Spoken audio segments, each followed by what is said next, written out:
इधर मुख्यमंत्री पुष्कर सिंह धामी के हालिया 2 दिवसीय बागेश्वर दौरे के बाद जिले की सियासत गर्मा चुकी है। बताते चले कि राजनीतिक विशेषज्ञ से 2027 विधानसभा चुनाव की औपचारिक शुरुआत मान रही हैं। कांग्रेस ने इस दौरे को निराशाजनक बताते हुए आरोप लगाया है कि जनता के लिए कोई भी ठोस घोषणाएं नहीं की गई और ये जनता के पैसों का दुरुपयोग था। वहीं बीजेपी विधायक सुरेश गड़िया ने पलटवार करते हुए कहा कि मुख्यमंत्री के कार्यक्रम को जनता का भरपूर समर्थन मिला। ऐसे कार्यकर्ताओं में नया जोश भरा है।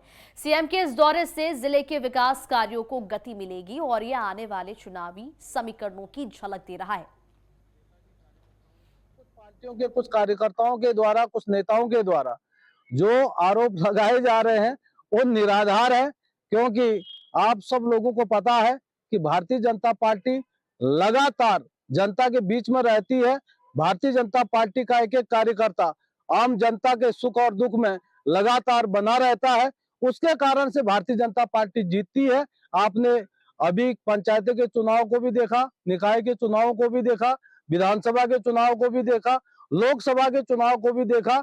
जिस तरीके से कपकोट के केदारेश्वर के मैदान में जनता को देखा, तो उससे जो है कांग्रेस के लोगों के अंदर एक स्पष्ट बौखलाहट दिखाई दे रही है और जिसका आप लोगों के माध्यम से जो देखने को सुनने को मिल रहा है। तो उनको मैं कहना चाहता हूं कि सत्यमेव जयते, सत्य की हमेशा विजय होती है। आप सत्य के राह पर चले और सत्य के साथ रहकर जो है आगे बढ़ने का प्रयास करेंगे तो उसमें जनपद बागेश्वर का विकास भी होगा और उनका सहयोग भी जो है सराहनीय माना जाएगा। जनता का पैसे का दुरुपयोग किया गया और हमारे स्वतंत्र अधिकारियों का हनन किया गया। जैसे सूचना अधिकारी बागेश्वर द्वारा हमारे पत्रकारों को एक मैसेज के द्वारा इंफॉर्मेशन दी जाती है कि आपने आगे नहीं बढ़ना, अपनी की कुर्सी जहाँ पर है वहाँ पर आपने बैठे रहना है, जो छपवाएंगे हम छपवाएंगे। एक बिल्कुल निंदनीय है। दूसरा, भीड़ को इकट्ठा करने के लिए डीपीआरओ द्वारा बीसी के तहत एक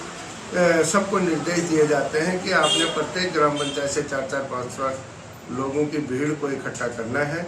उनके खर्चा जो होगा वो ग्राम पंचायत की कंटीजेंसी से वो उसका खर्चा किया जाएगा। ये बिल्कुल सरासर गलत है। ग्राम पंचायत के बजट को आप एक भीड़ इकट्ठा करने के लिए आप उसका उपयोग कर रहे हैं। ये बिल्कुल निंदनीय है और ऐसा हम लोग बागेश्वर कांग्रेस पार्टी बिल्कुल नहीं होने देगी। लेकिन आम जनमानस को आज इतनी तक ये पता नहीं चल पा रहा है कि उनका दौरा किस चीज को लेकर था, वो जनता के बीच में क्या संदेश देना चाह रहे थे। कपकोट में उनकी जो सभा थी, उस सभा में कहा स्थानीय स्तर पर रोजगार की बात होनी चाहिए थी, बंद होते विद्यालयों के बारे में सुझाव होने चाहिए थे, बंद पड़े उद्योगों के बारे में होना चाहिए था। लोगों को चोरी के माल के साथ बरामदगी होने पर जुर्म होता है। यहाँ पर तो 52 गाड़ियां ऐसी हैं जिसपे कुछ भी माल की बरामदगी नहीं हुई, लेकिन उन्हें दोषी करार दिया गया।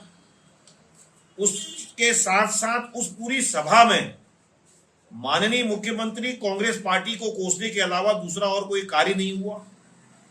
जिन बिंदुओं पर मुख्यमंत्री ने बोलना चाहिए था, उन बिंदुओं पर एक शब्द माननीय मुख्यमंत्री ने नहीं बोला।